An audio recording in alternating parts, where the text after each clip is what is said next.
Mother steals all my inheritance from my sis because she is golden child with starving baby, but now they can't believe I'm actually suing them. She's 23F, I'm 18F. Grandma died 8 years ago, and she left more than enough money to pay for all her grandkids' colleges educations with a few stipulations. Don't get arrested, do drugs, be a drunk, get pregnant/get someone else pregnant. The money was put into accounts in the parents' names since we were all kids then. In my sophomore year, my sister got pregnant. Hit the fan panicking about college, the baby daddy left, and she hasn't tried to find him/get child support. And the stress from that caused a hard, complicated pregnancy. Both are okay. Mom and dad still let her go to college as long as she didn't have another and maintained a 3.5 GPA, which she did. She graduated last December with about $2,000 in debt.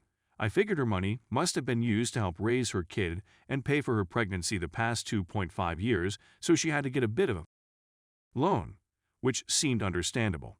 Boy, I was wrong. I got accepted to my dream college on the other side of the state, but Mom kept trying to get me to go to a cheaper one near home so I don't need a dorm, and it would be a cheaper school. I asked her why she was so insistent. Grandma left plenty of money, I thought. Turns out they flushed all the money that was supposed to go to me down the toilet to take care of my sister and her kid in her expensive pregnancy. Turns out it was a lot worse than I was led to believe. I broke down and just lost it, crying harder than I ever have, shouting how they me over and ruined my life for the kid. Now, I'll add at least $70K debt if I go to school. I guess this upset my sister, and she asked in a very upset tone if I'd rather her be out on the streets destitute and unable to care for her kid, who she reminded me was a living being, because she didn't have an education/support system just so I could go on to college and have a good life. I said yes, how it's not fair that she got to get drunk and sleep with so many guys. She doesn't know who the baby daddy is, something she told me, but apparently not mom or dad. Kept breaking rule after rule while I haven't ever even had sex with my BF. And now I'm the one that has to be punished for it. Everything just kept devolving into more yelling, fighting until I left. I've been staying with my BF for the past few days. I know with the Rona I shouldn't go anywhere, but I just wanted to be with the one person I feel like actually gives a damn about me. Mom's been texting, calling, trying to get me to come home, saying if I can just be reasonable and not vilify my sister, we can probably work something out. I told her unless she has money grandma left for me, don't talk to me until I have my college loans paid off in 50 years. Did I go too far? A lot of it was driven by emotion, but I really feel over here and like I'm being punished despite being the one that followed the rules. I've since slept with my BF. I figure if I'm getting punished, same as if I would have broken all the rules, I can at least have fun. Edit. Been texting sis some this morning to try and mend stuff with her since I didn't think mom and dad spending the money was her fault. She was told about it after she graduated and was asked to keep me in the dark. She has offered to pay for a book or two, but not more since she wants to move out to get out from under mom and dad's thumb.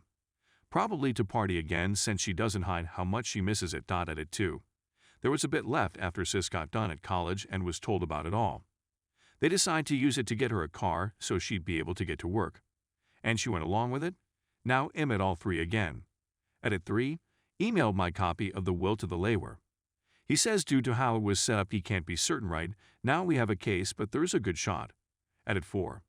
Lawyer says they may have violated the trust grandma set up, so he's contacting a trust lawyer friend of his to help make sure he's reading it all right. Edit 5. Holy so many. Edit sorry.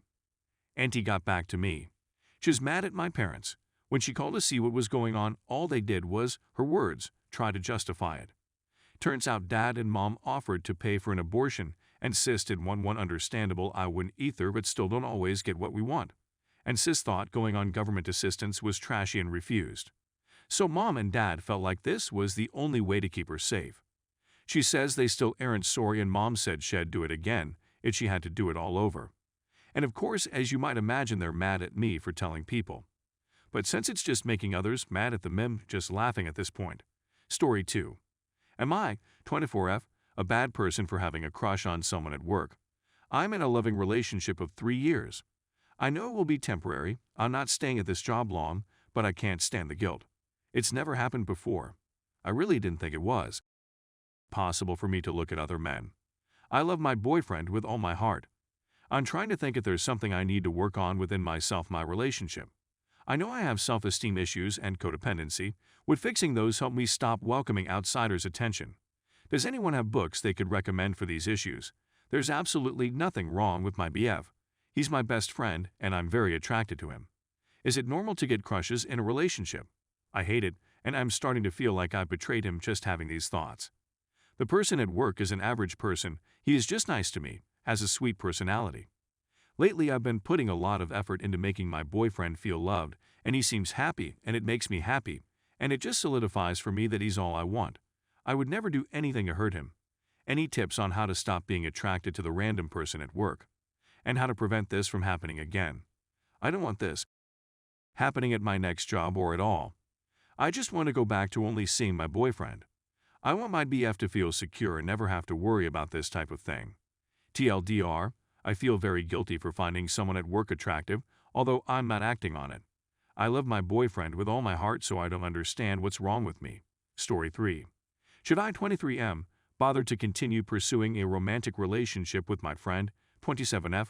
I'll just start this off by saying I have no experience with romantic relationships whatsoever, and often get quite anxious about things. I am attempting to learn and not make the same mistakes I have made in the past, so if I am being stupid, please tell me. This is a learning experience for me. I have my friends for support and advice, but really, I also just want an unbiased opinion. So, I've been working with this colleague from weekend job for a couple of years. We work together very well and we talk a lot. Eventually, though, I started to develop feelings for her about a year and a half ago. 6 months ago, she asked me to help her with some study, seeing as it was a field I had some familiarity with, so she brought into work for me help. Our job is a quiet one and not very busy. I helped her out and we exchanged email addresses so I could assist her further outside of work. Eventually, with her consent, I started to send memes and YouTube links and whatever else I thought she might find amusing. This lasted about 3 weeks, at which point she gave me her number. In the 6 months since, we have texted each other every week, usually multiple days a week. When we first started texting, it was every day for 2 weeks. I will preface this next part by saying she does work 12-13 hours, 5 days a week and with a mix of day and night shifts, so I don't expect her to text all the time and be super responsive. That's simply not reasonable. She also studies on top of this, as I mentioned above.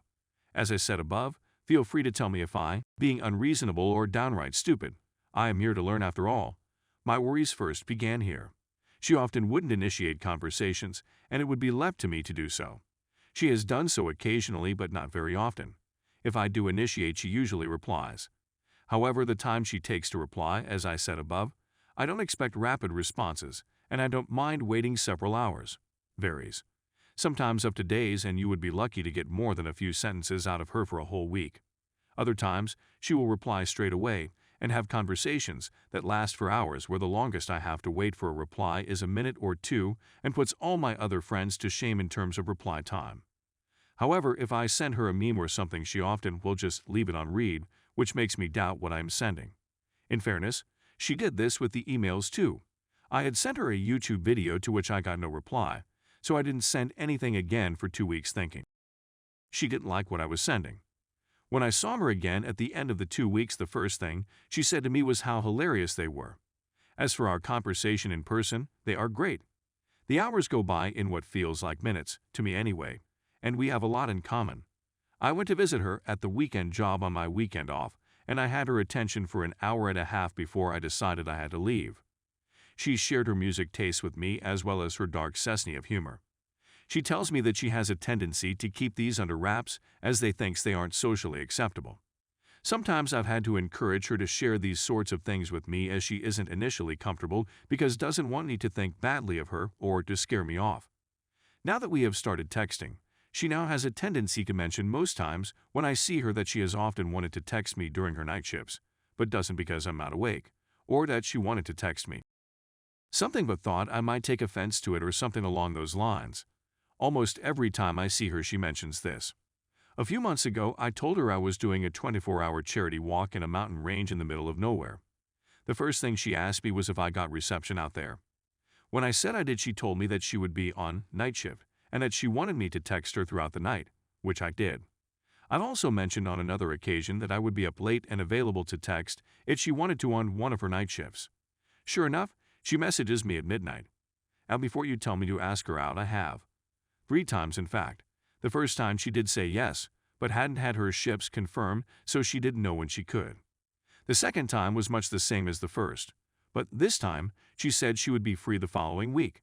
At this point, though, I ended up suffering an injury leaving me barely able to move. I've since recovered and asked a third time. This time she said she wasn't comfortable in making plans because of a combination of work, uni, and family events. She may well be palming me off, but given how long I've known her, what she's said is more than likely true. I've known her for 4 years, and she isn't one to make excuses or beat around the bush. Apparently, from what she's told me, she doesn't really have any friends and that I'm one of the few, if not the only social contact she has outside of family, and certainly the only male outside of family. As I said above, I am very new to this and I am trying to learn. However, by my own admission, I tend to overanalyze things. TL Doctor, I'm probably making an ass of myself and overanalyzing, but I just want an unbiased opinion about chances with a colleague.